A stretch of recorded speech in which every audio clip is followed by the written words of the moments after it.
বন্ধুরা, মোবাইল দিয়ে ঈদুল আজহার শুভেচ্ছার এই পোস্টার ডিজাইনটি তৈরি করার জন্য আপনাদের দুইটি জিনিসের প্রয়োজন হবে। প্রথমটি হচ্ছে পিক্সেলল্যাব অ্যাপস এবং অন্যটি হচ্ছে একটি পিএলপি ফাইল। পিক্সেলল্যাব অ্যাপস এবং পিএলপি ফাইলের ডাউনলোড লিঙ্ক ডেসক্রিপশন বক্সে দেয়া থাকবে, সেখান থেকে ডাউনলোড করে নেবেন। তবে পিএলপি ফাইলটি ডাউনলোড করার জন্য আপনাদের এরকম 6 সংখ্যার পাসওয়ার্ডের প্রয়োজন হবে, যে পাসওয়ার্ডগুলো ভিডিওর মাঝে মাঝে বিভিন্ন অংশে দেয়া থাকবে। বন্ধুরা, ফাইলগুলো ডাউনলোড করা হয়ে গেলে সর্বপ্রথম পিক্সেলল্যাব অ্যাপসটার মধ্যে প্রবেশ করবেন। প্রবেশ করার পর এরকম একটি ইন্টারফেস আসবে। ইন্টারফেস আসার পর এবার এখান থেকে 3 ডট অপশন উপর ক্লিক করবেন। ক্লিক করার পর এখান থেকে ওপেন ডট পিএলপি ফাইল লেখা অপশন উপর ক্লিক করবেন। ক্লিক করার পর এখান থেকে ডট পিএলপি ফাইল লেখা আইকনের উপর ক্লিক করবেন। ক্লিক করার সাথে সাথে আপনি এইমাত্র Eidul Azha poster design 3 by technical জুবাইরের যে পিএলপি ফাইলটা ডাউনলোড করেছেন, সেই পিএলপি ফাইলটা শো করবে। সেই পিএলপি ফাইলের উপর ক্লিক করবেন।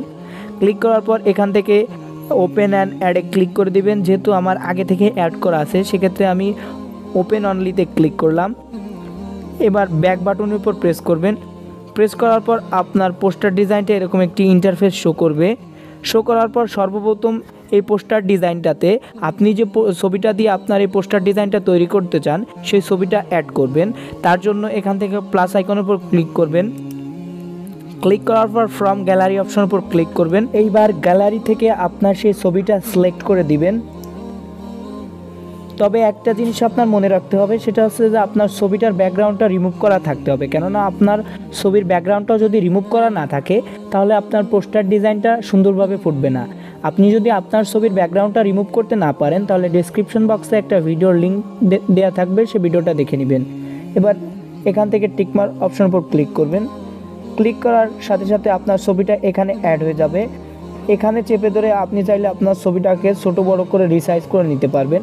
এবার আপনার ছবিটাকে আমার ছবির উপর বসিয়ে দিবেন। বসিয়ে দেওয়ার পর এবার এখান থেকে লেয়ার বক্সের উপর ক্লিক করবেন। ক্লিক করার পর আপনি এইমাত্র যে ছবির লেয়ারটা অ্যাড করেছেন, সেই লেয়ারের এখানে চেপে ধরে আমার আগের ছবির উপর বসিয়ে দিবেন। বসিয়ে দেওয়ার পর আমার আগের ছবিটা এখান থেকে হাইড করে দিবেন। হাইড করে দেওয়ার সাথে সাথে আপনার ছবিটা এখানে অ্যাড হয়ে যাবে।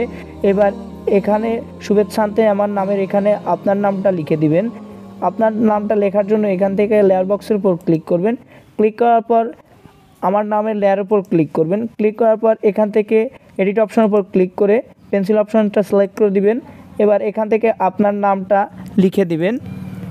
লিখে দেওয়ার পর এখান থেকে ওকে অপশন উপর ক্লিক করবেন। আমি যেহেতু আমার নামটা চেঞ্জ করতে চাচ্ছি না, সেক্ষেত্রে এখান থেকে ক্যান্সেল অপশন উপর ক্লিক করলাম। এভাবে আপনার যে বিষয়গুলো এখান থেকে এডিট করার দরকার হয়, আপনি সেই বিষয়গুলো এডিট করে নেবেন।